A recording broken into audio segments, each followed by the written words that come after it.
Hey guys, welcome back to another episode of Unplugged.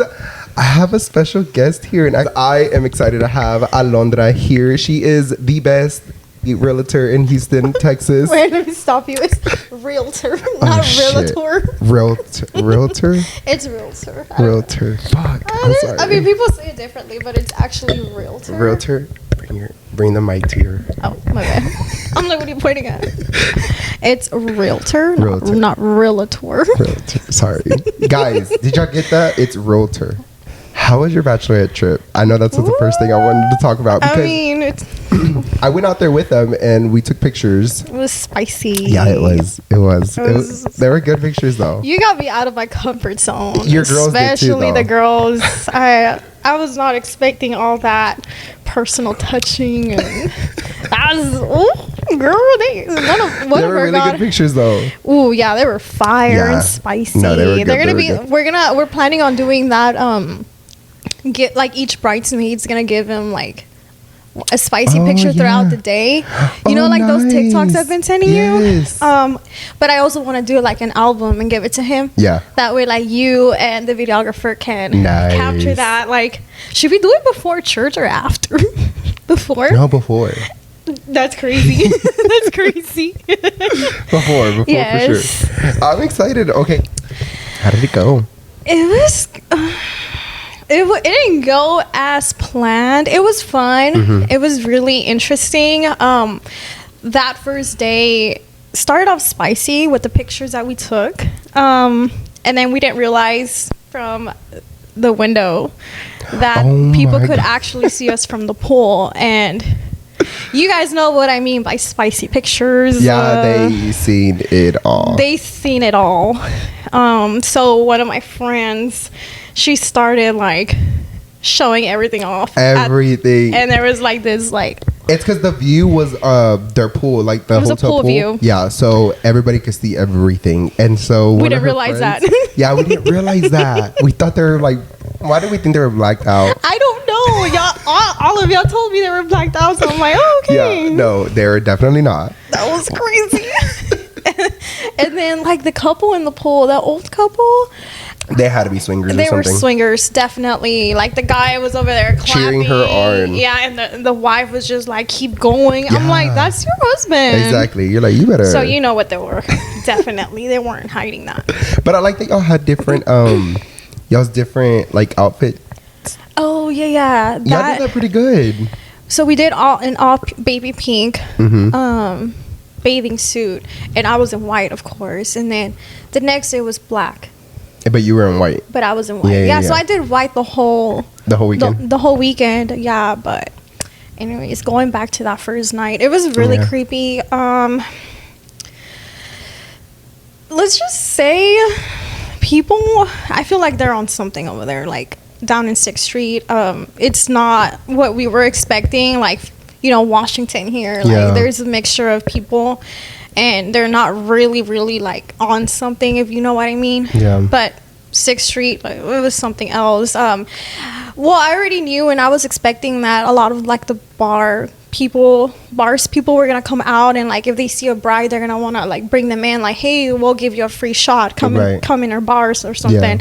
So we were doing that throughout the whole night, but there was this one specifically where the guy really looked like he was on something, like we don't know what it was, but like he was just like trying to grab my hand like a fuerzas, and I was like, no, like you're weird at this point. Like you just know when someone's on something. So he like starts pulling me in, and then like he starts like, some guy bumped into him and he started cursing him off nasty. I'm like, you're a worker, like. Oh, he worked there? He worked at the bar, yeah. So he starts cursing off this poor guy, and the guy is like freaking out, like, hey, I'm sorry, man.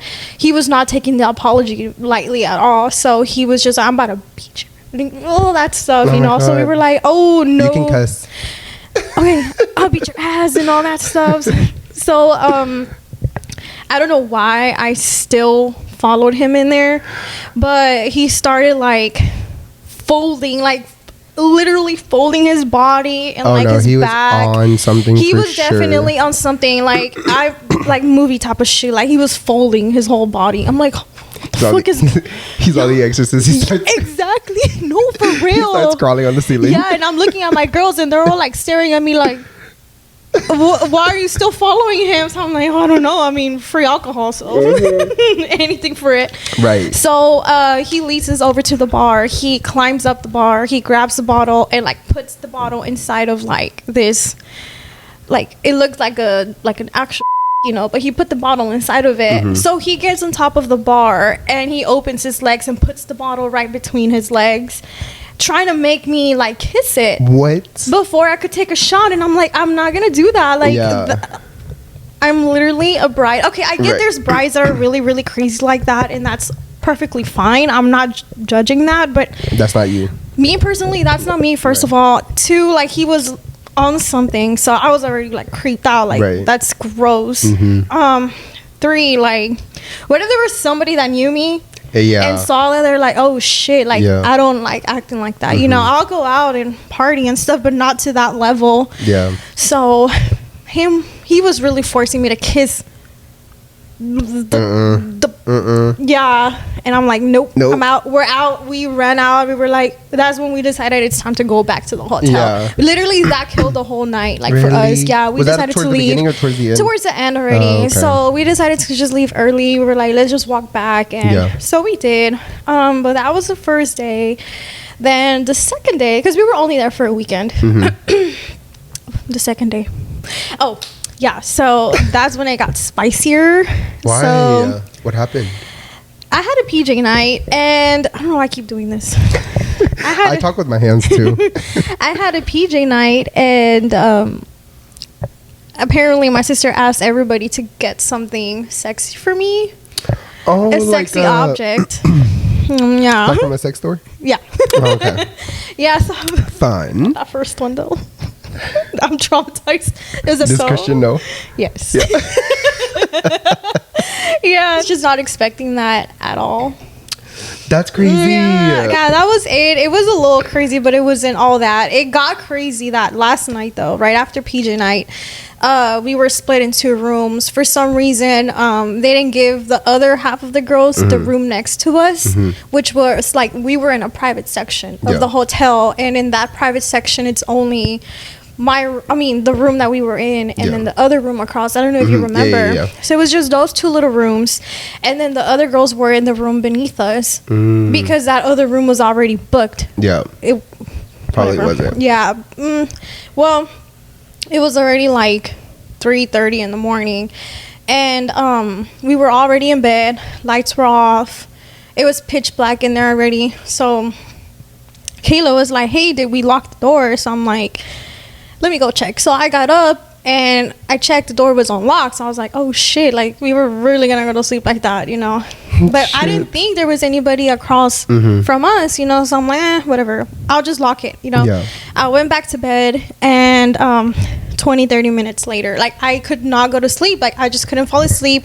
The other girls were already snoring. It was Kayla, Fatima, and my sister. Everybody was snoring. Everybody was so tired, and I'm just here like staring at the ceiling, like pitch black, because I'm trying not to see my phone, because if I get on my phone, I'm not gonna sleep like even more. So I just started getting a really bad feeling. Like my heart started pounding. I'm like, what is happening? Gosh, like, no. Yeah. So I'm just there, and out of nowhere, somebody's trying to open our door. Oh shit. Yeah. So somebody's like trying to break into it hard, and I'm like, oh shit. At first I thought I was dreaming. Yeah. Then the second time, and I'm like, oh hell no. So I was like, real. Yes. I was like, girls, wake up. Nobody would wake up. I'm like, what the? Am I dreaming? Like, I literally thought I was dreaming. Yeah. So I get up and I hit the hell out of Fatima. I'm like, Fatima, wake up. So when I hit her, everybody like woke up. Yeah. I had never seen Kayla run that fast. Where'd she run to? To the door. She ran. Check? No, she was trying to push back, like, because the people or person were trying to break in, you know. So wait, so the door was opening? It was opening. So with the card?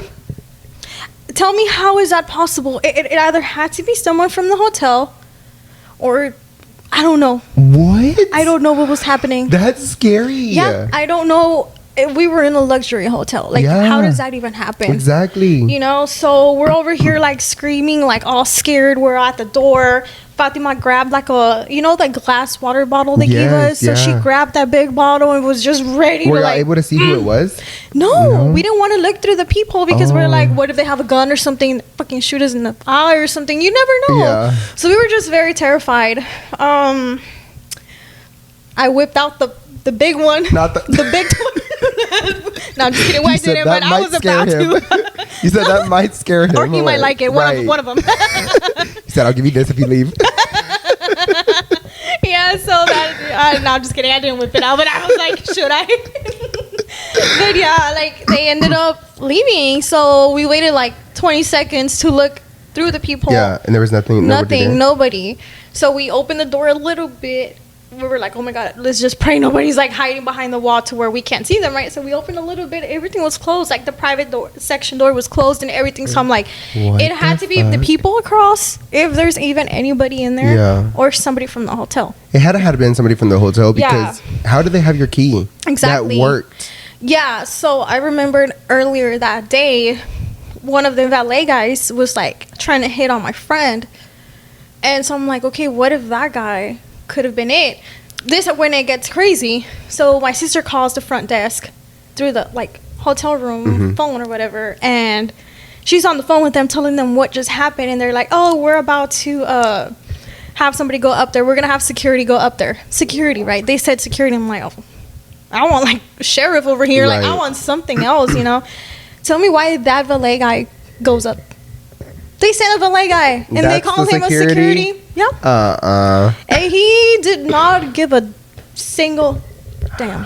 Really? No, he was just like, well, there's nothing we can do. We don't know who it could have been. It could have probably been somebody that's intoxicated. Well, even worse, dude. Like, what the hell? We're a room of girls. Like, so I asked him, I'm like, hey, like, do you know if there's somebody across the room from us? And he's like, no, I don't know. So he gets on the walkie-talkie with the people downstairs, and he's asking them, and as he's asking them if there's somebody in room 1162, somebody locks the door, like that door that we were asking about.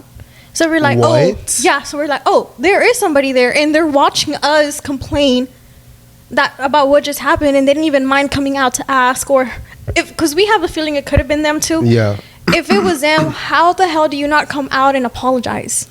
Well, not just that. Yeah. How the fuck do they have a key that works to your door? That was pushing into our door. Exactly. So it's like, what the hell was happening? Girl. Yeah. So you're nicer than me, because we were pissed, but like they weren't helping us. So we asked about cameras. They're like, we have no cameras. I'm like, it's a luxury hotel. What do you mean there's no cameras? What do you mean? You know, guys, this is the Fairmont Hotel in Austin. They're lucky we didn't sue. My dad wanted me to sue. That's what I'm saying. Like, I would have called the police and gotten a full police report. So the hotel manager calls us like 15 minutes later to check up on us, and he's like, is there anything I can offer for you? I'm like, I just want to know who the hell it was. Yeah. And so I'm like, we can't even sleep no more. We're not going to be able to sleep. And he's like, oh, I see here that you were departing this morning at 11. I'm like, yeah, so we're literally going to leave with no sleep. He's like, well, can I offer you some free breakfast? That's the most I can do for you guys. Free breakfast? Free breakfast. I'm like, Super 8 gives free breakfast. Oh my God, just spit. At 4 in the morning. Like, what is breakfast going to do for us? Breakfast? Y'all better give me a refund on my last night. I was fucking pissed. I was. Oh, hell no. That was... Super 8 gives you free breakfast. I don't want free breakfast from Fairmont. Exactly. Motel 6. Exactly. I want a little bit more than free breakfast. I know. That's crazy. Yeah. Yeah. Well, I seen your car also has that Cash App thing. Did anybody give you money? Did anybody send you anything? Everybody's cool though. Like, okay, I did get a lot. The economy is pretty bad. But we did get a lot of people from my Instagram sending me money. So all the money was coming from my Instagram from the post that I had made. So thank you guys again. But no, nobody like specifically from the road. But there was one the day on Saturday, I think I had my car. It was still parked outside in the front. So I guess somebody that passed by saw it, and they did send me like $10. Nice. So yeah, there was only one girl that sent me money. That's pretty cool, though. She got it. Right. Beautiful. Exactly. Yeah, so I wish I could text them through Cash App, but I can't. So true. Yeah, so I'm like, dang. But yeah, that was nice. And then we had, I don't know who it was, whose idea it was to put honk if you're horny on my car. And on the way back, there's like a group of guys in a big lifted truck. And like they held on to that. They were like beep, like for the longest, and I'm like, oh shit, they are in heatness over here. Right. I'm like, can you at least cash up? You were able to read the warning part. Exactly. Like, if you could see that, you could see it all. My cash up was on right underneath every window, but you could see the little small print. These guys or something else, but yeah. So how's wedding planning? It's been good. A little bit of stress, not a lot. But it's true what they say, weddings do break friendships. Yeah. I had one of the girls quit on me. One of your bridesmaids? One of them, yeah. One of my bridesmaids quit on me because supposedly her newly boyfriend didn't like any of her friends, and apparently we looked like HOES to him. But a funny story is he ended up cheating on her. So who was the... Wait, they broke up already? Yeah, they broke up. I think they're back. That's their business, not mine. Yeah, not talking about their relationship. I'm just saying, like, she quit on me because he didn't like her friends. So I was like, okay, that's fine, you know? At the end of the day, it's whatever. But, you know, it just sucks that it happened in my wedding. Like, I didn't believe that was true. I didn't believe that any of my friends could actually or would be capable of, you know, quitting on me. Like, you're my most special moment ever. And, yeah. No, how many total girls do you have?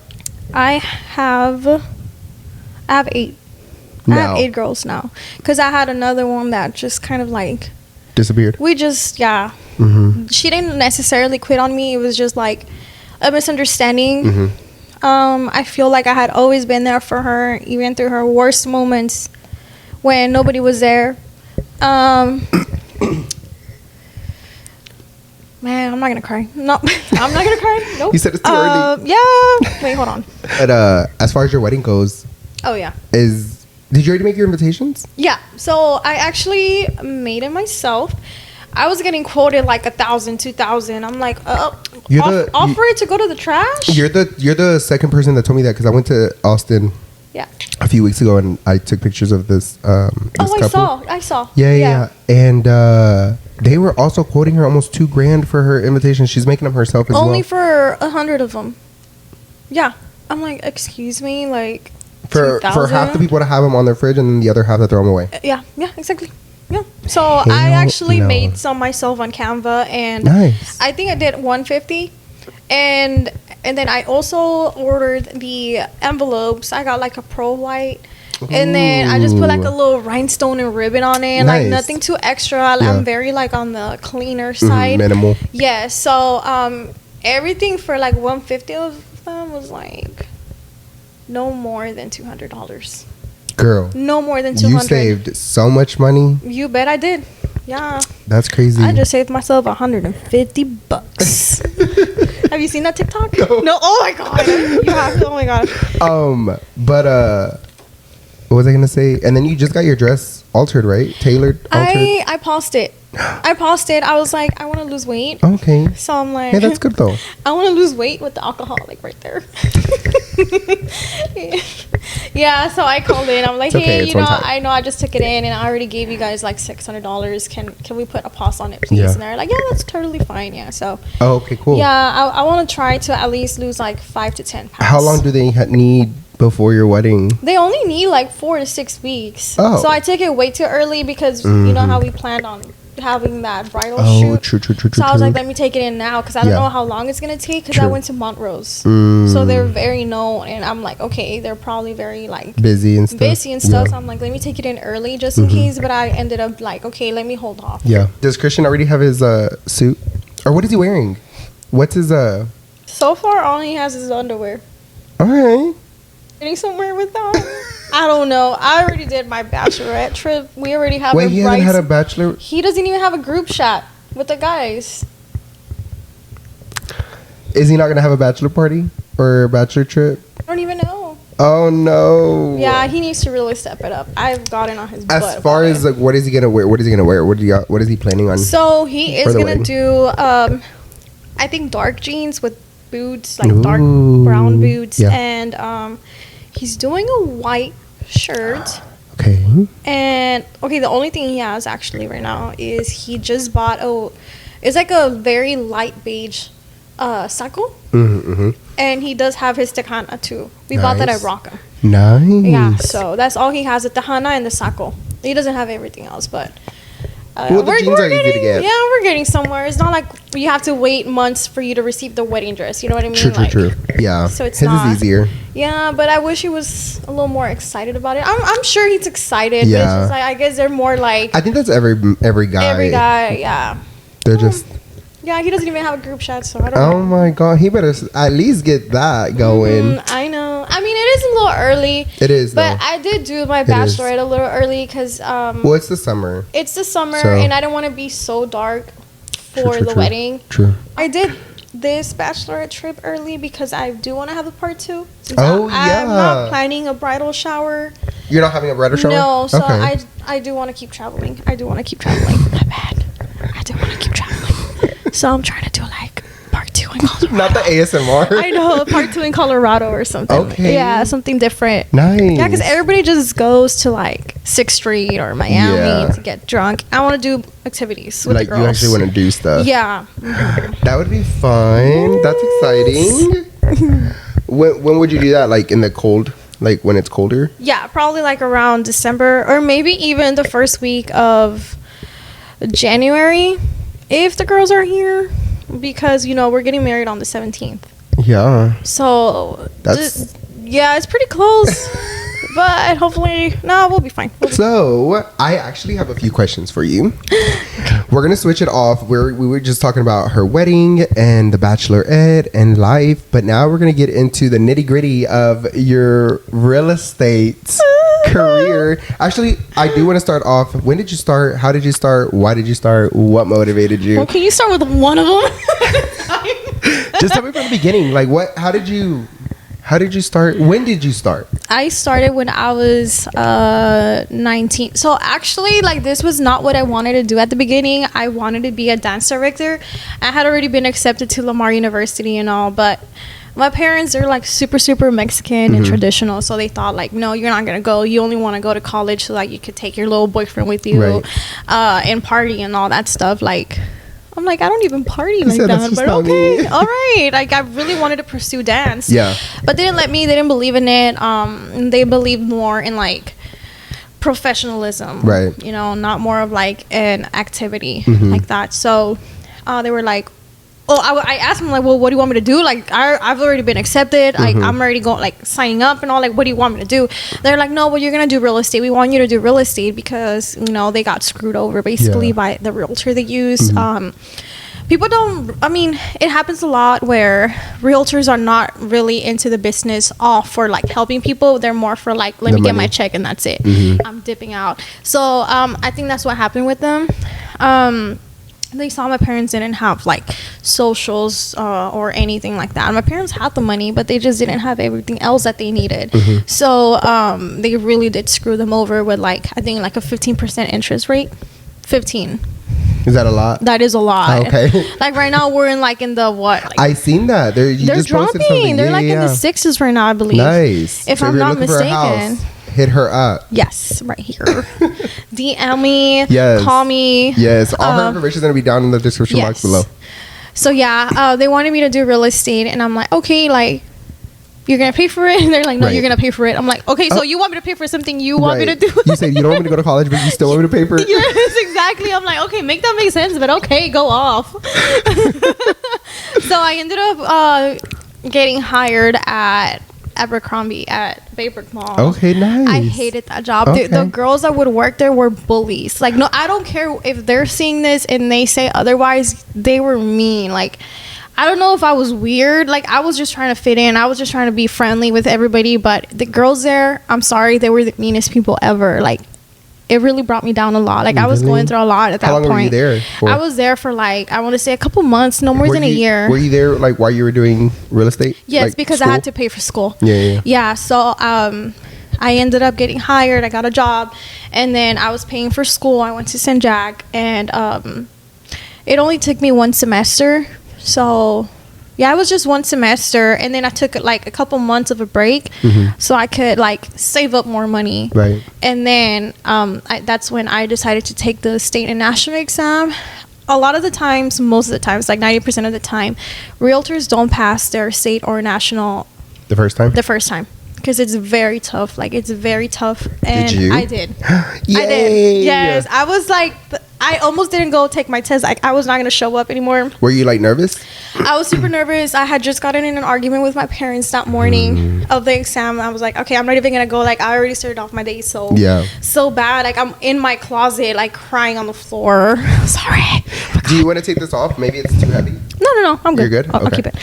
I was just in my closet, like, crying. I'm like, I don't want to do this. I give up. Like, they're never going to be proud of me. They're never going to be happy. I think that's a lot of I'm sorry to interrupt. No, but I think that is a lot of Hispanic parents, especially because the more you do, the more they expect. It's never enough. Yes, it's never enough. I feel that. Yeah. And because I remember there'd be times too where I would get home and I would tell my mom something, or she's like, "Oh, okay, well, the O, you get the O." Yeah, like, oh, okay. Well, be proud of me. Give me a pat. Right. But God forbid I do something wrong, and they have a whole speech the end about of the world. why they have the time in the world to talk about when you do something wrong, but they don't have the time in the world to congratulate you. It happens. I'm like, you point out all the bad things, and when I do good, it's okay, good job. Yeah. No, give me more. Yeah. Give me more. And I think that's why, and I don't know if you feel the same way when it comes to like when you close on your houses. Houses, guys, because she's closed on a lot of them. Yes. And I'm about to get into luxury real estate. I know, that's right. If you're trying to buy anything above $700K, reach out to me right now. I know that's right. Yes. I'm so happy for you. But was I going? Oh yeah. Did you ever go through, or do you still go through imposter syndrome? Do you know what that is? I feel like I know, but explain what that is. It's like, well, to me, I feel like imposter syndrome is like everything good that I do, any kind of like achievement that I, make, or anything good that happens. Yeah. I'm just like, why me? You don't believe it. No. You don't believe it. And then I'm also like I don't even like to post it sometimes when I'm like, when I do something cool or something like, oh my God.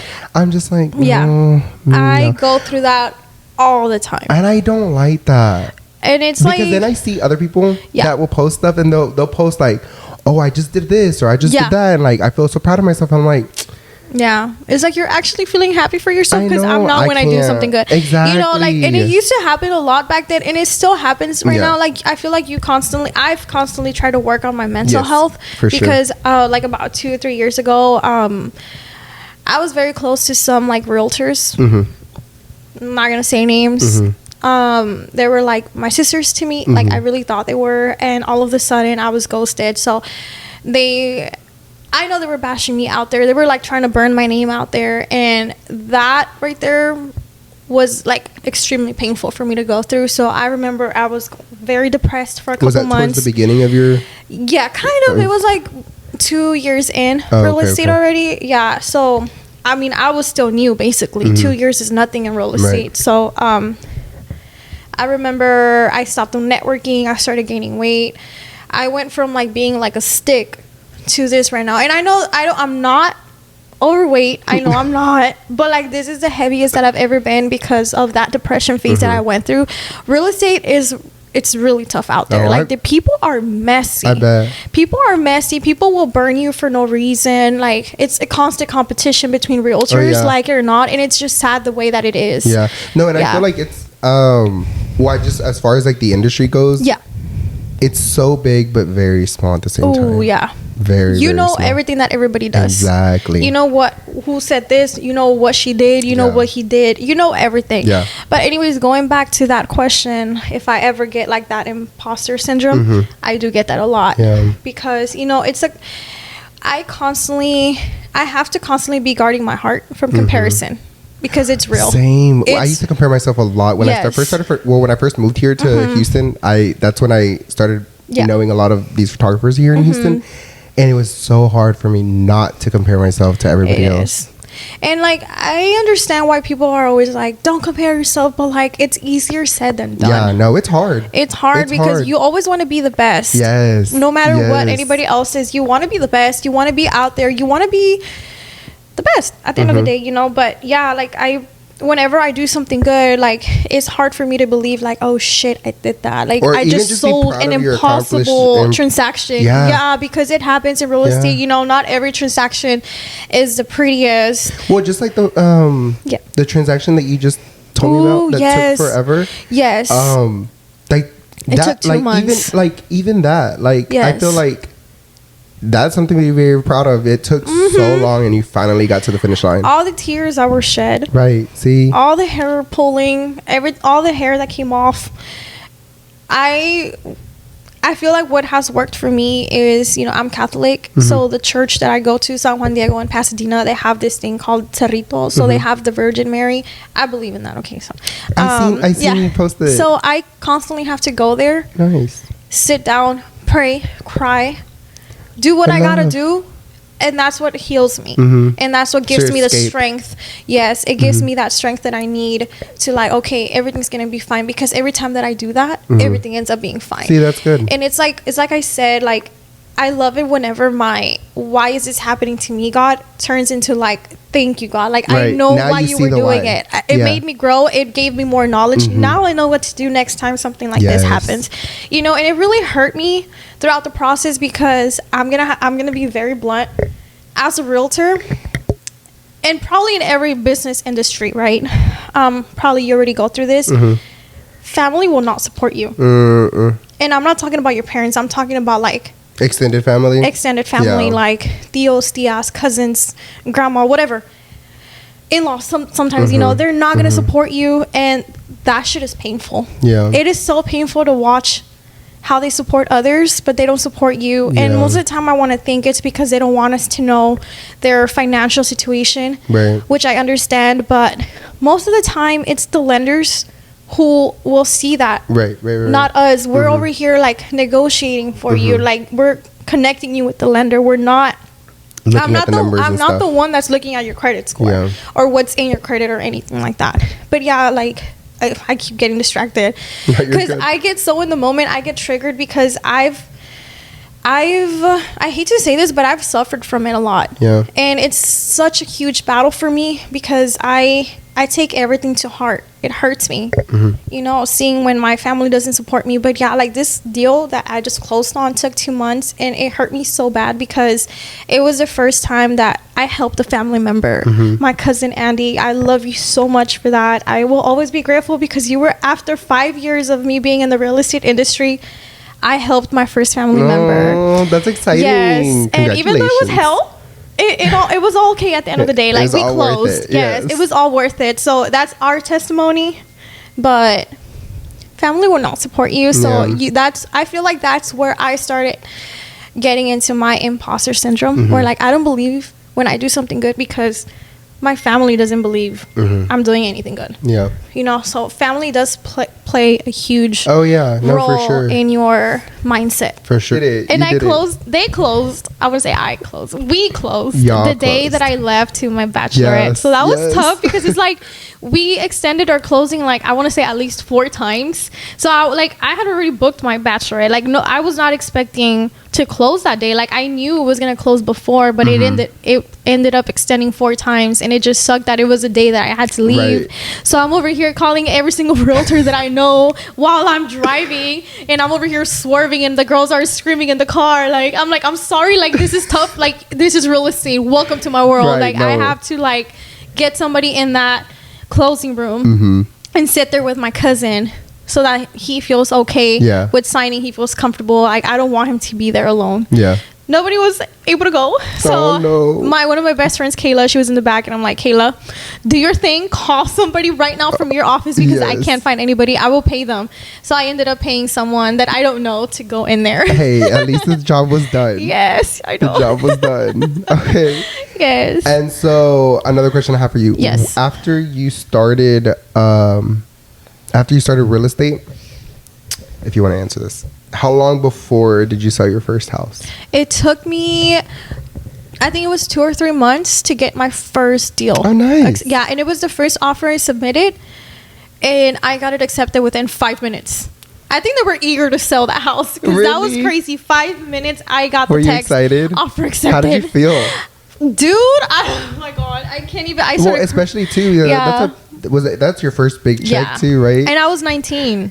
Yeah. I was 19. So At that time, you were making that was a lot of money. Yeah. So I mean, I actually didn't end up closing on it. We ended up terminating, but I love that I terminated it because I learned how to terminate too. Like, okay. you know, I was learning. Yeah. So I didn't mind it that I was not closing because I You was basically getting to learned learn the entire process. Yes, I was actually the showing agent for like a top producer in Houston, and so that's how I got to learn and get like more hands-on in the field. Because one thing is like learning in school, the other thing is like getting hands-on. Yeah, It's a whole different thing. I feel like you learn more when you're out in the field. Yes. Like when you're out doing something, you definitely learn a lot more. Yes.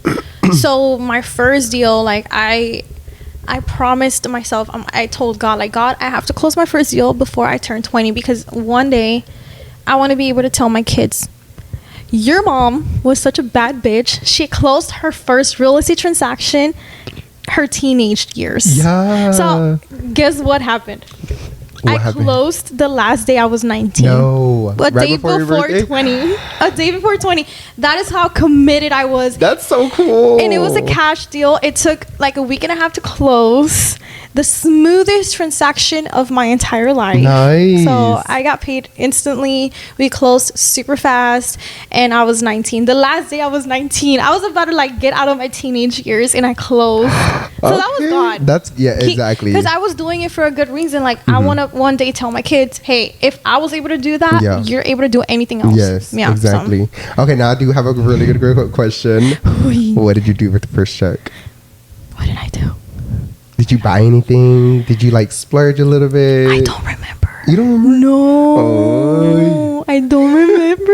I think I just gave it to my parents probably because Okay. they actually bought me a car.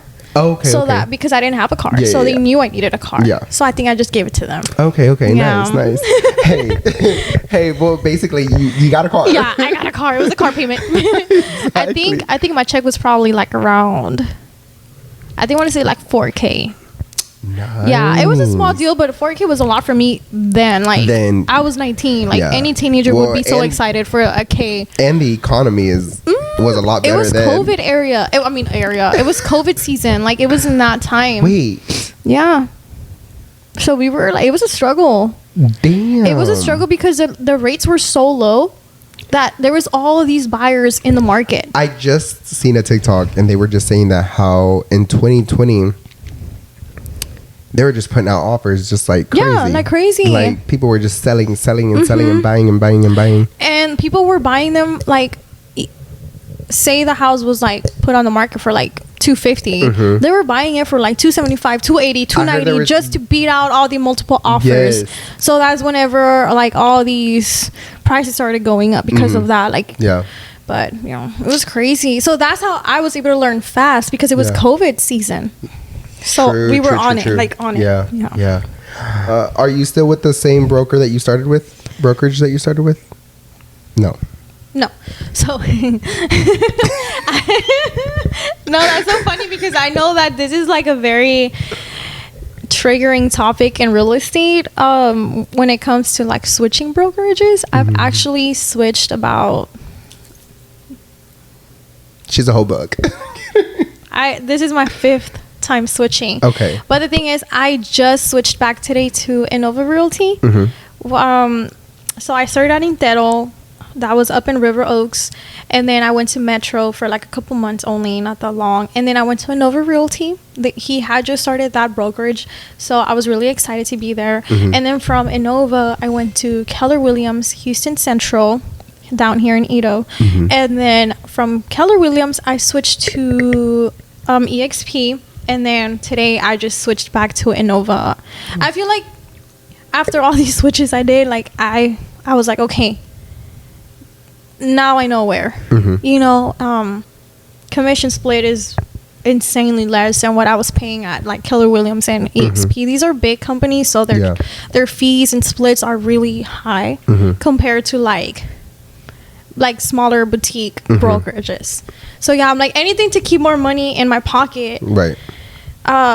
Because I'm about to get married, so not doing it because I'm being stingy with my money. No, like it's, you know, I'm about to take a big step, so I have to think about my future and like helping out my husband because I cannot leave it all to him. Yeah. You know, yeah, he has a good paying job and all, but I want to also be able to provide and not just him. So I'm like, I have to make a sacrifice. If I have to leave where I'm at right now to make more and keep more, whatever, and generate more, then I'm gonna make that switch. Yeah. So what are some factors that make you switch brokerages?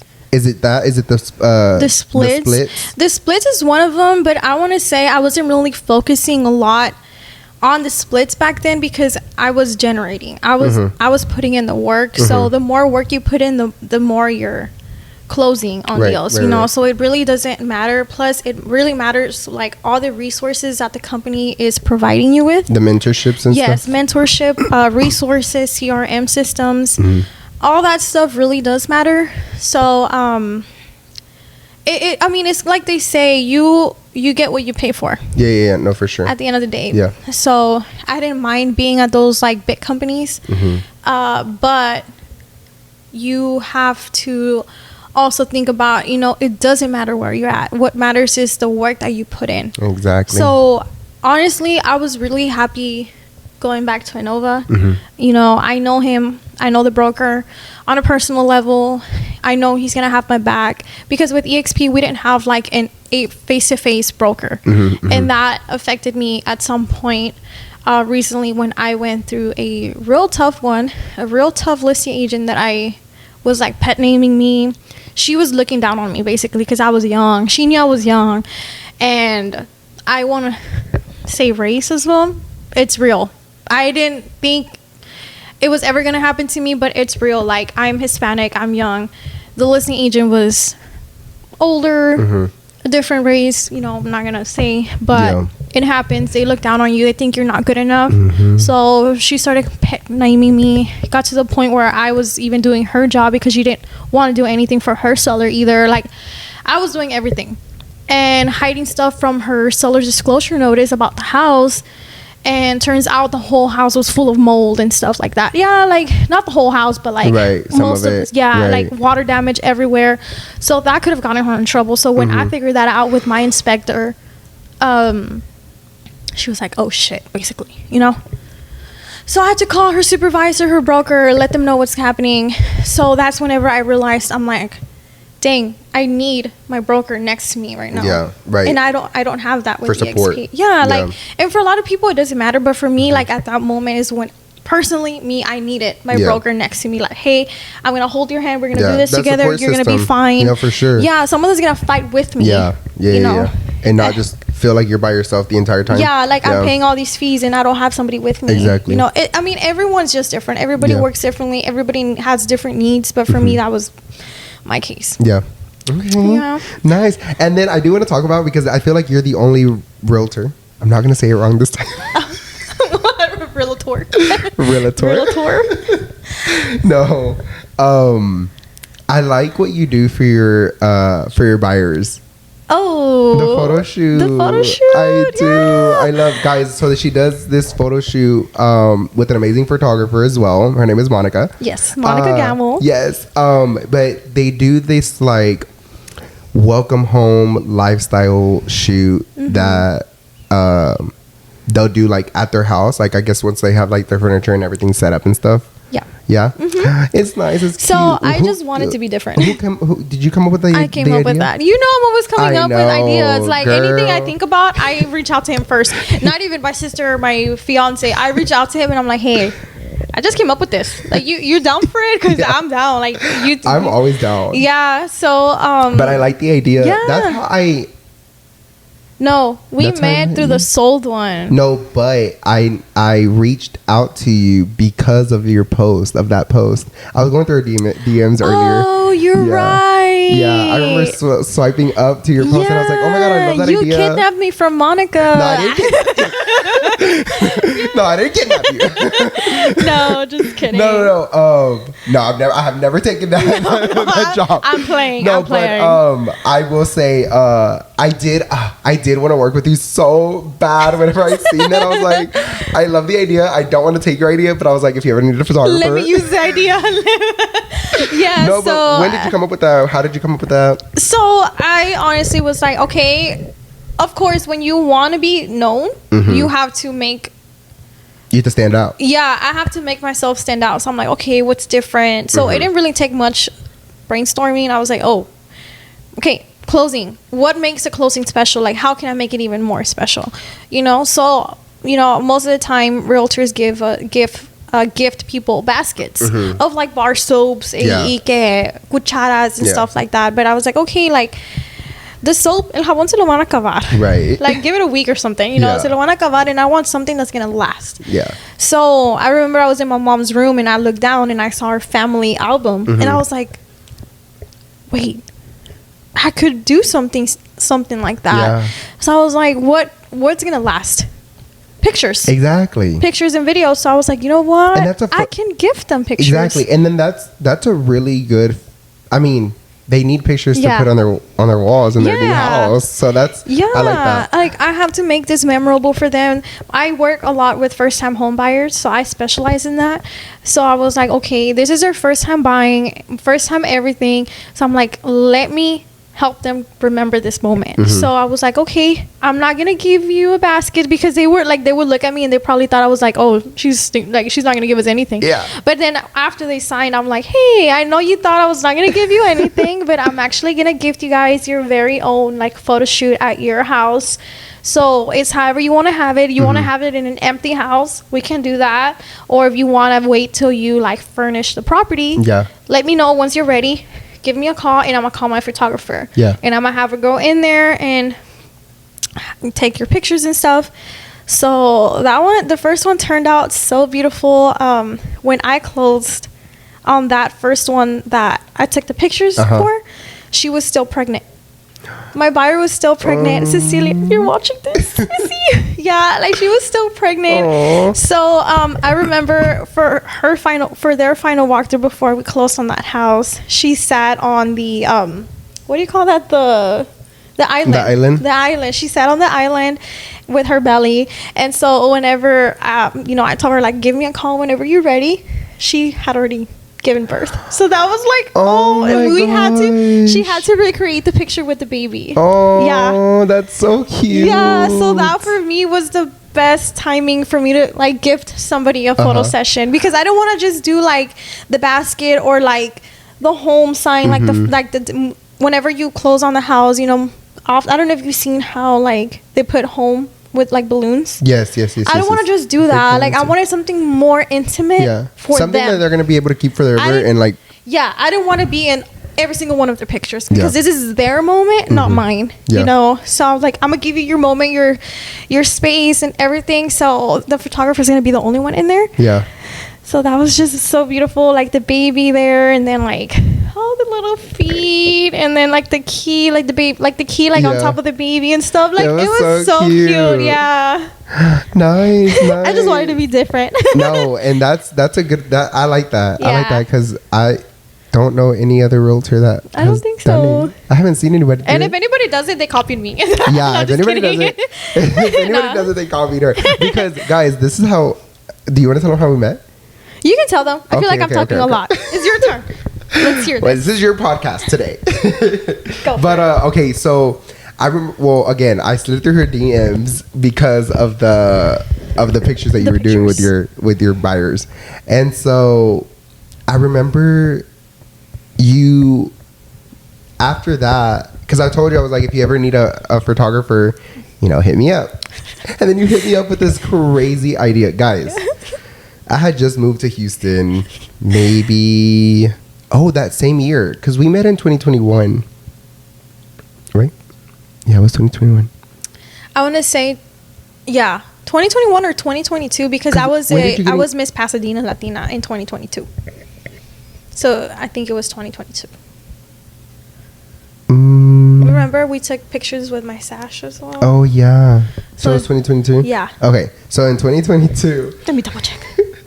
I think it was 2022. Yeah, you could check. But cuz when did you get engaged?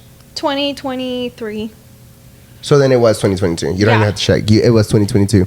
But anyways, Yeah, so August of 2022. oh wow, okay, okay. So she comes at me with this crazy idea, guys, and I'll put a picture right here so you can see the picture that she wanted me to do. But so I'm sure everybody's familiar with Selling Sunset. Yes. She wanted something as dramatic as that. And I'm like, okay. I had just moved to Houston. I was doing photography for a while, but what she was asking for, I'm like, I'm not gonna be able to do this. I'm like, this is gonna come out shit. But I believed in you. Yeah, no, she did. And so, guys, she had the craziest idea. She got these marquee letters and it said sold, and she wanted to do it right in front of the skyline of Houston. And I low-key was so scared because, also too, we didn't have an outlet. Oh yeah. So I was like, this is going to shit. yeah, I was like, oh my God, there's no power. And so I lied. And I told you, I was like, oh, I can edit lights on there. Bitch, I didn't know how to do that. I had to But YouTube you still it. did. I had to YouTube it. Oh my God. I'm like, well, that looked pretty real to me. No, but I did. I ended up being able to put lights onto the marquee letters, so it looks like there's actual lights on there. Yeah, it doesn't look photoshopped at all. Like No. it actually looks like Yeah, real it looks light like bulbs. little light bulbs. Yeah. Yeah. But I was honestly so scared. But she has the craziest ideas, and I love it. That's why I love shooting with you, because the ideas that you give me is just. And like I feel like when we work together, like when I feel like even if something's not going right like we expected it, like we make it work. Yes. Like we will make it work. Yes. And that is how it's gonna be if you work with me, if you work with him with photography, like we're gonna make it work. Yeah. No, for sure. Yeah. Like we're gonna make it happen somehow, some way. Yeah. It's gonna work out. I feel like ever since I started photography, I feel like a lot of people that I wouldn't even consider my friends now, and I don't understand why people will consider me their friend if we haven't talked for like a good 3-4 months. Yeah. And I haven't hung out with you in forever. Don't consider me your friend anymore. Yeah. And I feel like now I'll get people to like text me or be like, "Hey, let's hang out." But like, let's take pictures. Yeah. Like, well, like I feel like you just said if you haven't talked to me in like 3 to 4 months, don't consider me your friend anymore.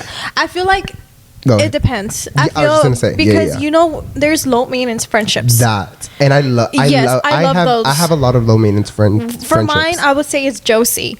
Josie, for me, she's that one low maintenance friend, like that high school friend that I still have, and I don't have to continuously call or talk to her, whatever, for me to know that she's a friend. Right. She's a real one. Right. But that at any minute you can call her. And there's I feel like what you were trying to say was like people that are not actually real with you. Exactly. Even if after those 3 months, it'll be a year and you just never hear from them. Yeah. Nothing. Like no or kind years of interaction. pass by. Yeah, no kind of interaction. And those are the types of people. And no, because you're right about that. Yeah. I have basically all my friends are low maintenance because I don't really talk to all my friends like on a daily basis. But if they ever need me or if I ever need them, I know I can just call them and they'll be cool. I feel like we're like that too, though. Yeah. Because we don't talk on a daily basis. That's why I stopped you. I'm like, you better not say this about me. Hold the fuck up. You're throwing shade at me over here. No, I'm just kidding. No, but it's true because we don't text every single day. Yeah. And sometimes it might look like we only text for business stuff. Yeah. But like, no. Like, yeah. I feel like when I text you for like pictures, we're being friendly. Like we're being cool. For sure. It's not like I'm being professional with you. Like, hey, my name's Alondra. I was inquiring about a photo shoot. Imagine I tell you, you can go to my website and send me an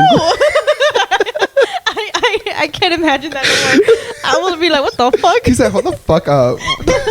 Like, Jesus, I'm about to pull up to your apartment. You better not fucking send me to your website. Yeah, you're like, I'm outside of your door.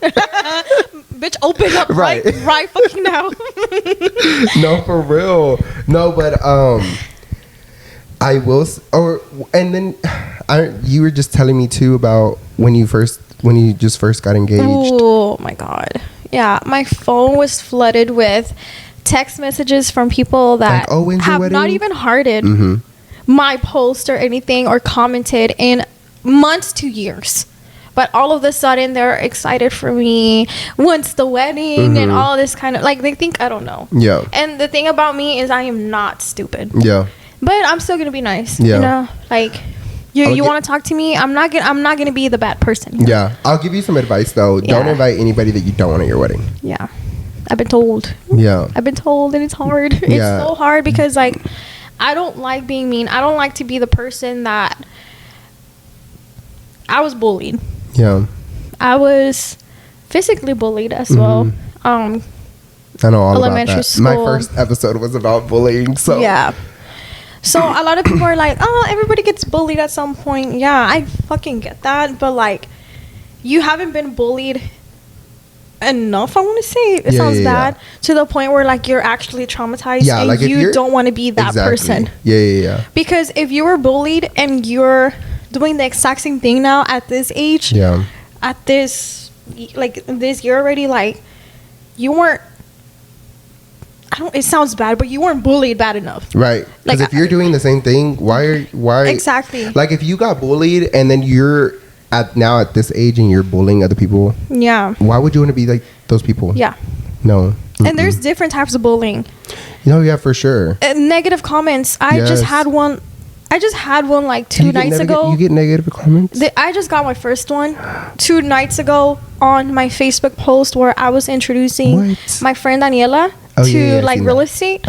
And I got one where it says it's good to meet her at least through Facebook. And I'm like, what do you mean? Like, what have I done to you? Like, I've never done anything to her. It was just weird. But like that is a type of bullying, and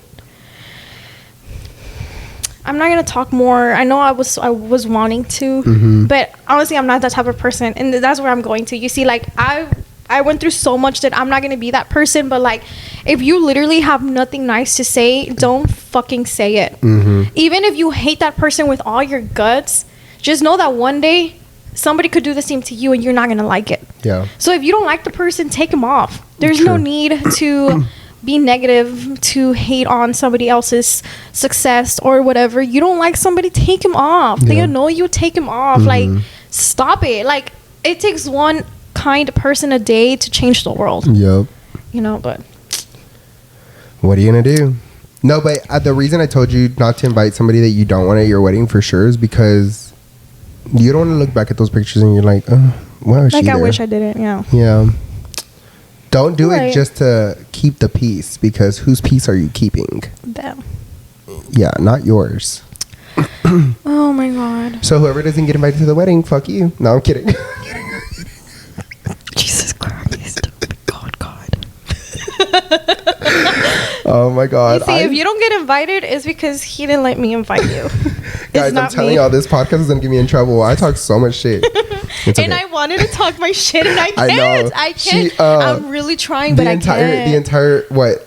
Well, whenever every time we would talk about the podcast, she's like, I'm so ready to fucking talk shit, and I'm like, I'm gonna talk my shit. I'm gonna expose all these people that have done me dirty, and I can't. She's scared. No, she's not scared. Not scared. I am not the same as you. That's what it is. Not you. Them. This is the thing. I will be the better person. No matter how bad you've done me, I will be the better person. Not me. No. So don't do him wrong. I'm totally I know kidding, I'm not gonna do him wrong. I'm totally kidding. I'm a nice person. Okay, look, I'm a nice. Just kidding. I'll say this: I'm not a mean person, but I will say, if you cross me, I'll run. Yeah. Because I'm coming. No, I'm kidding. I'm not coming. Because I really don't do anything. I won't do anything to anybody out of hate or out of like to do revenge or anything. But I will sit back and watch karma do its thing. Yeah. I've seen it happen to the people that have done me dirty. Yeah, and I'm just like, well, and I've seen the worst karmas. Yeah. I've seen the worst. Oh, same. And I'm like, I don't feel bad. That's what you deserve. Yeah. Because you did me wrong. Yeah. So it's like, I'm not going to do anything about it, but when karma gets you, just expect me in the front row. Yeah. Watching. Mm-hmm. Yeah. Mm-hmm. Oh, I've seen it happen so many times. Me too. And it's like, these people that have done me dirty, especially in the real estate industry, the people that have done me so bad. That's what I was just going to get at. Yeah. But go ahead. No, like, I've seen, as the time has passed, like, I've seen and heard so many bad stories about them. And I'm like, damn, and y'all really were trying to burn my name, but you're the one that's burning yourself. There you go. No, literally, like, you think so hard you're a good person, but you're really not. Anyways, that's personal. See, I do want to get into, this is something, because we were just talking about this and you were just talking about, how competitive do you feel like your career is? Extremely competitive. Yeah.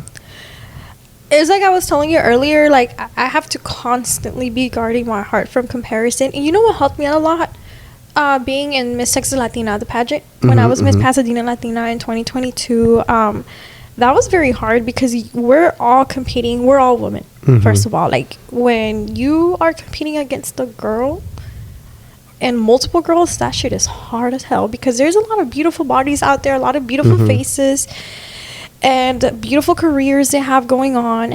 And at the end of the day, what I learned, is that it's not, a beauty pageant is not only about your exterior beauty, it's also about your interior. You know, who you are as a person, what you actually do to better the world, to better yourself, to better your community. But it kind of like goes back to real estate. I feel like recently I've seen a lot of new realtors become realtors for the looks, the style, because they were empowered by Selling Sunset for some reason. I don't know how, but Selling Sunset is a bunch of drama, and it's not really a lot of like selling. But yeah, but that's just how the real estate market is nowadays. You know, do you feel like it's more saturated now than 4 or 5 years ago when you started? Definitely. You feel like everybody in the mamas want to be a realtor? Everybody tells me, like, my mom and my dad are always telling me, like, ever since you became a realtor, all of a sudden, like, other people want to be realtors. And I'm not judging, because if you became a realtor, it's because you worked for that shit, because that shit is hard. So I'm proud of everybody that's a realtor, but a lot of realtors are doing it for the looks, the style, the money, for the wrong reasons and not the right ones. So it's like we have to fight against that in some way, because I feel like, well, honestly, I feel like clients actually look at how you expose yourself on social media. Social media is everything. So if they see like a beautiful face, a pretty body, a handsome guy, a tall, good looking man, they're gonna go to them first. They're gonna give them a try first before they go to like the ones that are more like respectful looking and stuff like that.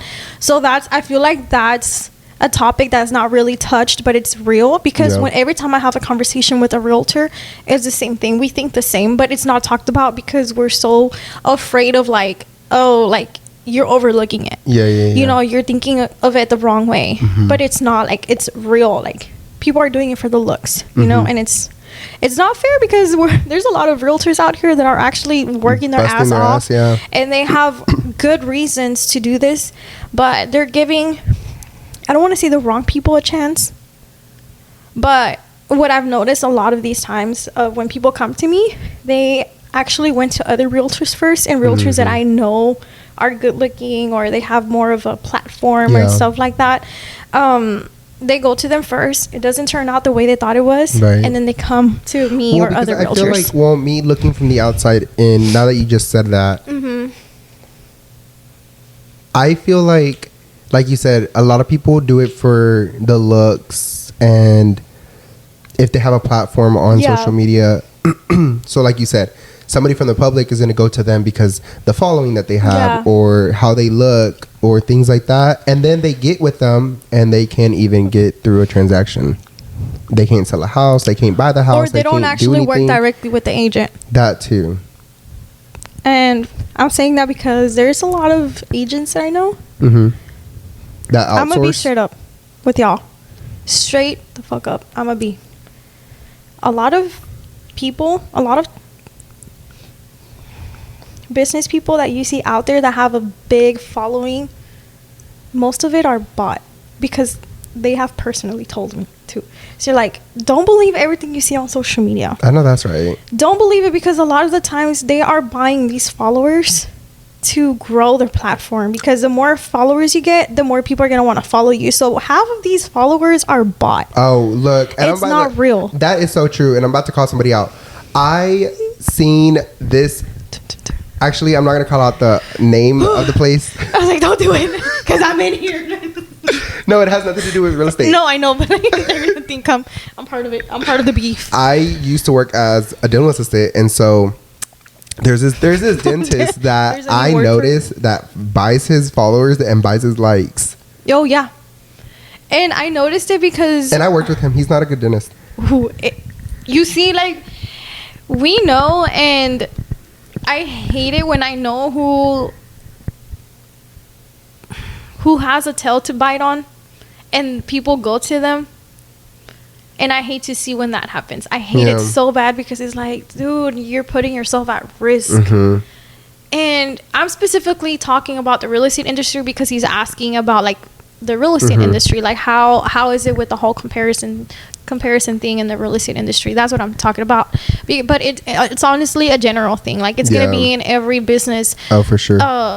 What is it called? Industry. Yeah, it's gonna happen everywhere. And I've seen it also, like, because I've seen on TikToks how, like, there's a lot of mad nurses out there. They're like, quit going to nursing school if you're only doing it because you want to wear scrubs or the money. It's true. A lot of people are only doing it for the scrubs, the looks.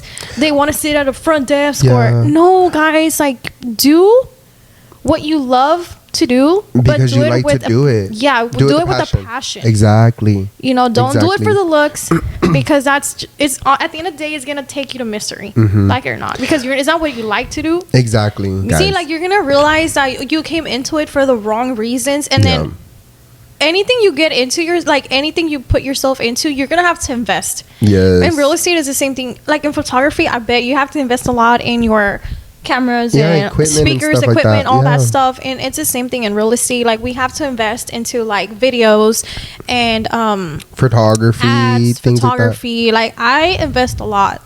That was my next question. Yeah. When it comes to, let's say I'm selling a house. Yeah. When it comes to, like, the marketing stuff, does that come out of you, or does that come out of the person buying? Like, okay, let's say finish it, because this is good. I'm selling a house. I'm selling my house. Yeah. And I hire you to be my realtor. Am I paying for the photography, for the marketing? Basically, am I paying for marketing? How does it work? Okay, so I'm curious. Yeah, it can be so many different ways that I can answer that question. But I'm gonna go me personally right now. I'm gonna start with me personally, and then I'm gonna go into, like, what I've seen from other people and I've heard, because it's real out there. Me personally, I'm the one that pays for that. I pay for your listing pictures, so I will always tell you, like, hey, we already signed the listing agreement. Next step, clean your house, declutter, organize, throw away stuff that you don't need. Hide your personal belongings, anything that's expensive, hide it, or take it somewhere else, take it with you. Get rid of your cars from the driveway. Like, any little detail, like, add a little flower in front of the garden or something. Like, add something to it to make it look better inside and outside. And then I will hire my photographer to go in there and take the listing pictures. And I pay for, like, the twilight view. I pay extra for that. Like, there's so many different things that I pay for when it comes to photography. There's also, like, drone views and stuff. And sometimes they even take pictures of, like, the playground of the community and all that stuff. So we do pay for that. I do. At least I do, because I've heard otherwise. And then whenever I get those pictures, I always ask for your consent. Hey, would you allow me to make an ad for it on social media? So we pay for ads. I pay for ads as well too, so that it can reach a bigger audience, target more buyers to come in, and get more traffic basically into your house. I pay for ads, photography. I pay for what's it called, deep cleans as well. So there was this one time that I was helping out a seller and she really needed help, you know, so I was not going to let her go through it. Yeah. Was it the house that I helped you Yes. Okay. Yeah, the one you took pictures for. I paid 3 ladies to go in there and help me deep clean. But even though I paid them, I still personally went in the house and cleaned myself as well. See, guys, that is how you know she's a good realtor and she loves her job and she likes what she does and she does it for the right reasons because she is involved in literally every single process. Everything you need, I'm gonna be there. I'm not the type of person like, well, that's not part of my job, I'm not gonna fucking do it. No, like I'm taking care of my reputation and you guys. Because I can't let you go downhill alone. A lot of the times even though like I ended up terminating that listing, I still didn't charge them. And if I would have been any other realtor, I would have said, hey, we're not closing, pay me for the photography, pay me for what I invested into your listing, because that's what they're doing. They charge you when you terminate, but I don't care how much I wasted. I'm not gonna charge them, because why? One, even if they were bad with me or whatever, I want to be the bigger person, and I want to leave on a clean slate, like good or bad situation. So that's just like me as a person. Later on, if they ever need you again, they'll consider me, or they'll refer me to somebody else because hey, like I know we didn't close on my house, but like, okay, I trust you with someone else's now because you left on a clean slate. You did the right thing. You helped out in every single way. You were involved, and that's what matters at the end of the day. More in real estate. And see, that's what shows that you're not in it for the money. No, I'm not. That's crazy. I did not know that. Because if I was, I would have had a brand car by now. But I know better than that. You have a nice car though. It is nice. You have a nice car. But I like it. You think I don't want like a BMW? Me too. But I'm not. Let's go. It might be like a buy one get one free. Let's go. No guys, but we'll be back. Prior to being a realtor, your last job was Abercrombie? Well, I was a business owner actually. Okay. So because of Abercrombie, it died. I never pressed record. The experiences at Abercrombie and like other places that I used to work at, I was like, I don't like this. I don't want to be working for somebody else all the time. You know, I don't like that. And I don't like to be bossed around when it's not going to benefit me or even the manager. Like, it's not going to benefit you in any way. You're not even the owner. So I was like, I can't do this. Like, I know I'm still 16. I was 16, 17. And I came up with my own lash business. So I owned Glam House Lashes. And I had just started off. I was young, so I was very naive. I did not know any of this. This is so cool. I had my own brand, my own strip lashes. So I was actually, my wholesaler was from Qingdao, China. So it was hard for me to communicate with them because the language barrier. And then also, like, when it's daytime here, it's nighttime over there. Right. So I had to stay up so late sometimes for me to be able to contact and be in contact with them. Yeah. Over there in China. So I was a 16-year-old sending money over there. Damn, was it going good? Like, was it? It was good. I feel like because back then there was not a lot of like the lash industry was just getting started. Yeah. There was not a lot of competition. There was not a lot of businesses, and lash extensions were not a thing still. Right. So it was easier for me back then. So like I was like, okay. And then I used to work at the stage dance studio with Selene. So she did tell me like, hey, make sure you get a DBA. I was like, what is a DBA? Yeah. What is that? What are you talking about? You said, like, hold on. Yeah. So I was like, oh, what? Explain. Further explain. You know. So she told me what it was, and here is a 17-year-old sitting at the courthouse getting a DBA. And I'm like, she said, I have to register my business. Yeah, I didn't know anything, but you see, like, I was learning as I went. You go up to the clerk and you knock on there. I'm like, I'm here for I think it's called a DBA. So, yeah, it was super easy. It wasn't that bad. But I feel proud of myself. You know, like, I'm like, dang, like, I'm 16, 17. I'm not even 18 yet. Yeah. And I already have a business that I'm running. And as soon as I came up with that, like, I remember there is this beauty salon nearby. It's called Glam House as well. No, the Glamour House. They reached out. They wanted to collaborate with me. So they gave me, like, a free makeup session in exchange for some lashes that they could have there and Oh, sell. nice. So I'm like, oh, okay, like that was like my first collab, and then I Yeah. started getting more and more, and then I sent some pairs to like Australia to some like beauty girl, like she was like a young girl, like in middle school. I don't remember her name, but like, yeah, I'm like, dude, I'm so young, and I'm communicating with people everywhere now. Like, Yeah. I have to put myself out there. Like, I can't be scared.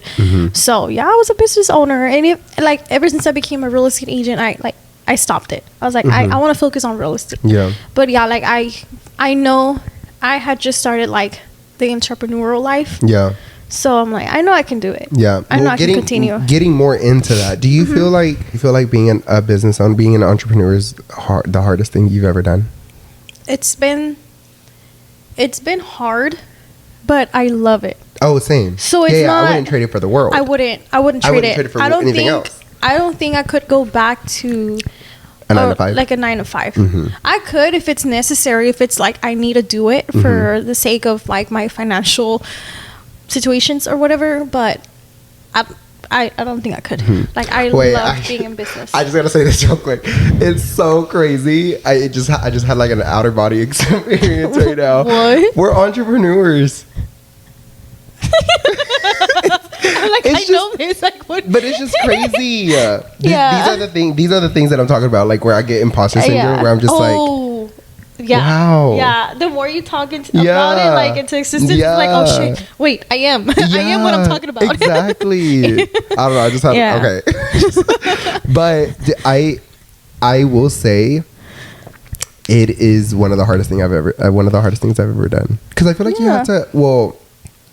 Well, even with you too, I feel like every day you have to hustle. Oh yeah, it's an everyday thing. You have to hustle. And I remember we were talking about this not too long ago. I remember one time we were taking pictures, we were talking about this. But you'd be out and about, like talking to clients and stuff. Oh yeah, dude. I would do the same. I do the same thing. It happens more when you're out on vacations or something like that. That's when I get the most communication. I'm like, damn. Yeah. It's like, y'all know, y'all are trying to make it impossible for me to have fun and have a break, you know? But you know what? I love it. Me too. I was going to say that. I was like, look, give me all the business. It's like, do I have to be out on vacation every single month for you to reach out to? Exactly. No, I'm just kidding. I mean, you do have to invest. So if that's what it takes. I've always said you got to spend a little to make a little. Definitely. Even when it feels like you're losing out, like you lose more money when you're doing a service, in reality you're gaining, because if you think about it, like you had to invest so much, and like, how do I describe it? Like, for example, like one of my lenders had to give up some of her comp to make it work for my buyer, but at the end of the day that ended up working for her because she closed the deal. She got her numbers went up. Yeah. And now she can be referred because she did that for them. Right. You know what I mean? So like, you don't lose. You either win or you learn. Yeah. Oh, for sure. You will never lose in business. You will never lose in business. I love that. No, for sure. For sure. And I feel like every experience is a learning experience. Yeah. For sure. For sure. I do want to talk about somebody. No. It's good. It's good. So you introduced me to another realtor. Your friend, the one that I took pictures of y'all. Daniela. Who is she? So why did we take pictures together? Ouch. So we just did a photo shoot. We just did a photo shoot, and it was her and her friend Daniela. She's a realtor as well. But how did that come about? Who is she? So I don't know if you've ever heard, like, sometimes your biggest blessings come unexpected. Like, you don't expect it at all. Like, you don't even ask for it. That was you. You low-key ask for it. I'm like, that was you. Thank you. So it's like, okay, you actually pray for it, but you don't see it coming. You don't know when it is, who it is. So it's like, sometimes we're so mad at life. Yeah. But like, God is already working for you and with you, not against you. God is never going to work against you. Never. No. So He's listening. Even when words don't come out of your mouth, like every tear has so many words. Before you're thinking about it, he already knows what you're thinking about. Yeah. So with her, I was just like, I've been ready to make a team. I've been ready, like, to support someone, to mentor someone. I've always loved to, like, I've loved I love it so much whenever someone reaches out to me, like, to ask me questions like, hey, like, how do you do this, or do you have any contacts, or do you know anything about this, like, there's never a stupid question for me. Like, I don't care how long I've been in the industry for, and how new you are, or how old you've been in the industry for as well. If you have a question, you can always reach out to me. I've always loved and enjoyed helping others, because that's how you grow in the business as a team. You know, it's just easier and better. But going back to Daniela, crazy story. It kind of had to do with the wedding. So me and Christian had already booked at Star because of the capacity. We were looking for a big venue, so we had already heard about Garza Reception Hall was going to make a bigger venue, a new and bigger venue, right? So, but Christian did text her because Christian knows the owner, Patty, and Patty, if you're watching this, I love you. So Christian reached out to her and asked her about it, and she had told him, like, oh, it's not going to be ready due to the permits and all that kind of stuff. So it's like, oh, okay, well, we'll just go ahead and book Star. Like, we didn't want to book it completely, but like, due to the capacity that we were looking for, that was our only option. So we had already booked it, and we had already given like about $8,000. Yeah. So we had already given $8K, and then that's a lot of money. Yeah. So Pati reaches out to Christian again, like, hey, mijo, the venue is going to be ready by then. And so I was like, we already booked. We already gave so much money in. Like, so she was like, come in, guys. Let's talk about it. Let's see what we can do, right? So we went in there. Is Star owned by them as well? It's a different venue. Shit. Yeah. So she invited us to go in, check it out. She had like that 3D video of like how it's going to look, the model. So it's going to be pretty. Oof.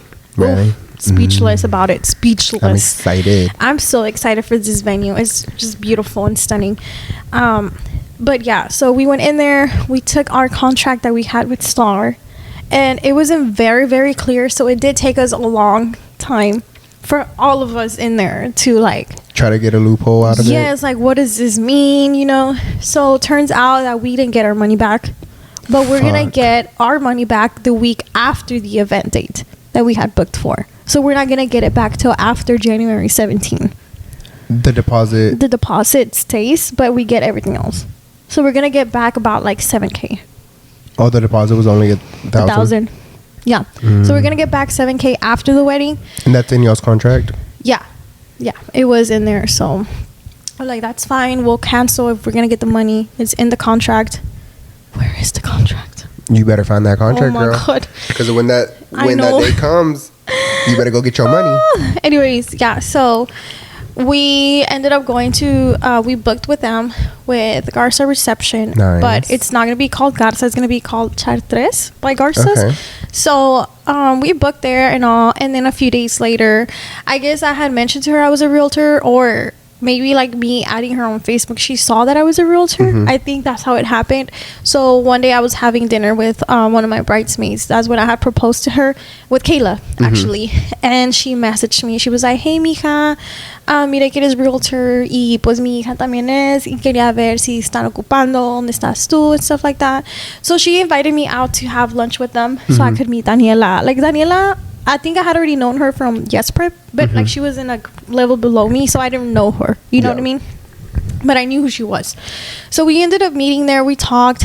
We like hit it off. Honestly, she's the sweetest person ever. Yeah, she's like really she nice. is so cool. I love she's Daniela. Really, really nice. Yes. So like we hit it off. We talked and had a whole conversation about real estate. She had been doing real estate for 2 years already, but where she was at, she honestly didn't learn like to she had that mentorship that she was, and it's fine, you know, like, but you know, I feel like Daniela really needed that push. So I was like, okay, like, have you considered coming with me and all that kind of stuff? So it took us a while, but she did consider it, and she did ended up like coming to me like, hey, like, I'm down, like, I want to move with you and stuff. So she was gonna move to EXP, but then whenever that was happening, I had a conversation with someone from Innova already, and it just came up that, you know, they're doing a 500 split and not like a commission split, like the typical one, which I can't talk about. So I was like, this is just better for her if I want to build a team, because I had already had it in mind. I want to build a team. Yeah. So I'm like, this is perfect, because if I'm going to have a team, if I'm going to build a team with new agents, I want something that's going to benefit them more. Yeah. And they're not like wasting so much money with fees and all that stuff, because they're new. So I've been in that position to where I'm new, and it's like I'm overloaded with fees, and I'm not making enough, and I'm not closing, so it's not worth it. It seems like it's not worth it, right? So you get your first deal at least. So I told her, like, hey, like, what about Innova? Like, can you do this for me? Like, go to Innova. I'm gonna switch, you know, like, give me time. And so she switched to Innova before I did. So I just switched today, thank God. And nothing against anyone or you know, any of the other companies. You know, it's just is what benefits me right now for my financial situation. And it's not like I'm struggling, but I'm about to get married, so it's gonna be a lot of money that we need for both of us, you know, for the house and all that, you know. But I also thought, like, for them, for my agents, like, if I'm gonna build a team, it needs to be good for them as well.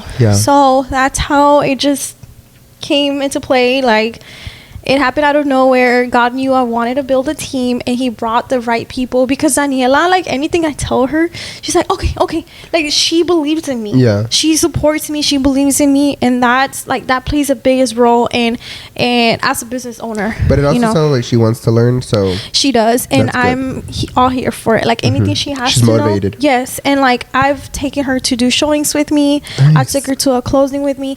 That way she can have that experience and know what it is to be on the field, because it's like I said earlier, like, you go to school, but, like, what now? Exactly. You know, like, no, I will make sure you know what you're doing and how it works. You know, so I'm, like, really I like how you are as well. First, I like how you are definitely that type of friend, but you're also, I like that you don't you're not competitive in the wrong way when it comes to, like, the industry. I'm not a gatekeeper. That part, but also too, like, for example, for me, like, I've met or I've seen other photographers that they think they're better than everybody else. They don't help anybody. You can't ask for help because they think you're trying to take their business. And in my mindset, I'm like, bro, there's money out there for everybody. There's business out there for everybody. There's opportunities out there for everybody. You first of all, you don't have to be ugly and mean. You don't have to think that you're the shit and everybody else is below you. That's only gonna steer people away from you. Yeah, exactly. Like, I'm the type of photographer, and actually I had this guy from Chicago. He reached out to me because he's starting his photography business too. Aww. And he's like, hey, I wanted to ask you a few questions.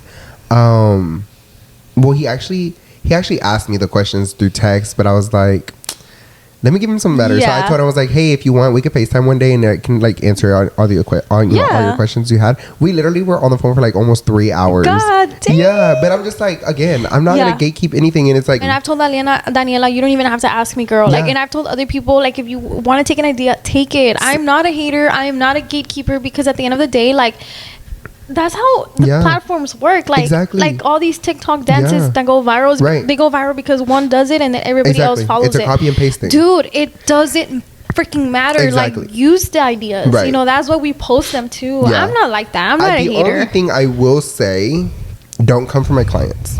Oh, okay, yeah, definitely. Don't come for my clients. It's one thing that I'm gonna help you so you can get your own clients, but don't come for mine. Yeah, no. You know, respect that, and I feel like that's with any industry. Just like, it happens. People are helping you, but, like, don't take advantage and like go through their followers or go through their clients and, like. But sometimes it's also the clients, because I had this one situation where I did a showing for a friend in real estate. This was like 3-4 years ago. I did a showing for her because she was not in town. It was one of her investors, and then while I was doing the showing, I guess que le caí bien al investor or something. I don't know.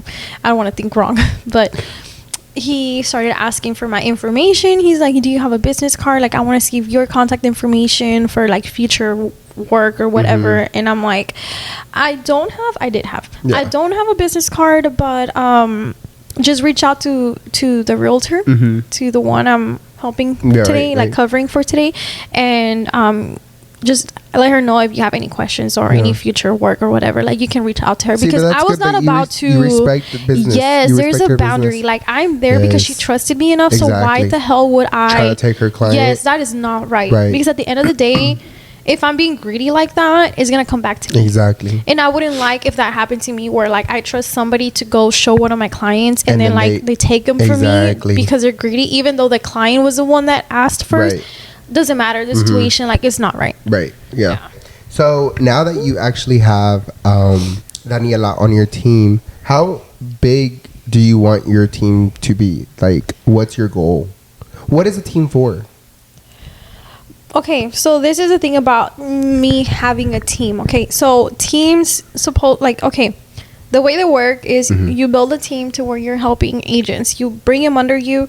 So any transaction they have, you also take a part of their split. So you're basically charging them for the help, right? But me, I'm not going to do that. I'm different. I'm not going to charge. You're just going to pay the broker, but not me. I could change in the future. Who knows? But right now, I don't want to. I don't want to say like, hey, this is your split with the broker and this is your split with me as well. I don't want to do that. So you need my help, it's free right now. I like your goals for real estate. I know we were just talking about something right when you came in about the lunch that you had today. Oh, yes. So I don't know if you want to talk about that or not. We can talk about it. I'll just talk about it a little bit because you never know. Really, in reality, we all want to be the best that we can be. We want to be at the top, like anybody else does, you know. And for some people, it's faster than for others. And maybe for me, it's taking me a little longer.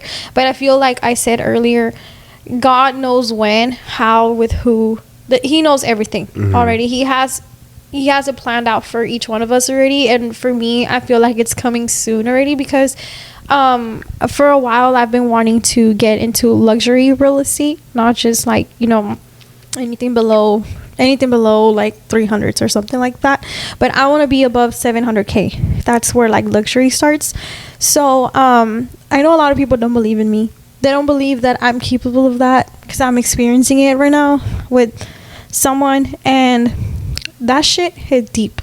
Yeah, because it's like, this is what I live off of, and they gave somebody else the opportunity. Yeah. And no matter what the reason is, like it or not, this is a career that I have made for myself. Yeah. This is what I do. So for someone that's close to me, like, I feel backstabbed. Yeah. So I'm like, it's not that I want to prove to them that I prove them wrong.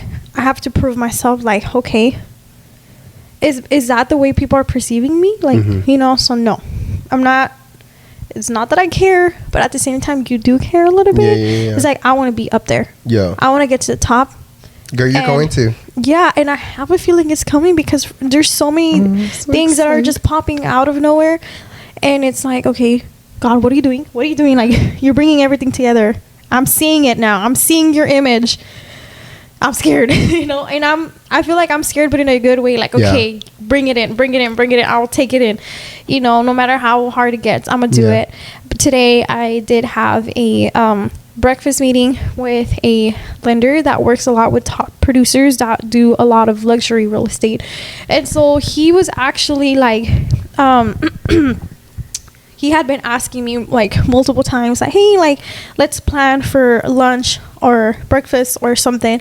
And like, my schedule was just not working because ever since my mom got her green card and my dad, like, my mom started working. So, I mean, not her green card, I'm sorry, her work permit. We're almost there. Ever since she got her work permit, she got really excited. All she wanted was to go back to work. So I've been like handling a lot of like my little brother, taking care of him, like juggling my schedule, and also it was very hard for me. So today I was finally able to sit with him, talk to him, and everything. So for me to be sitting across a person that works a lot with like top producers and like luxury realtors, and him being the one to take that initiative first to like reach out to me, that made me feel so good. Like, I don't think he understands how happy I felt that he actually did that. And I hope you don't think, if you're watching this, that I was avoiding you. No, my schedule is crazy right now. But like, I truly take that to heart. No, yeah. That he believed in me. He saw something in me that I don't see in myself. I was just gonna say that. And I feel like a lot of times we meet people that that believe in us more than we do. Yeah. Because that's like definitely you. Like when I first met you, like you believed in me for so many things. Yeah.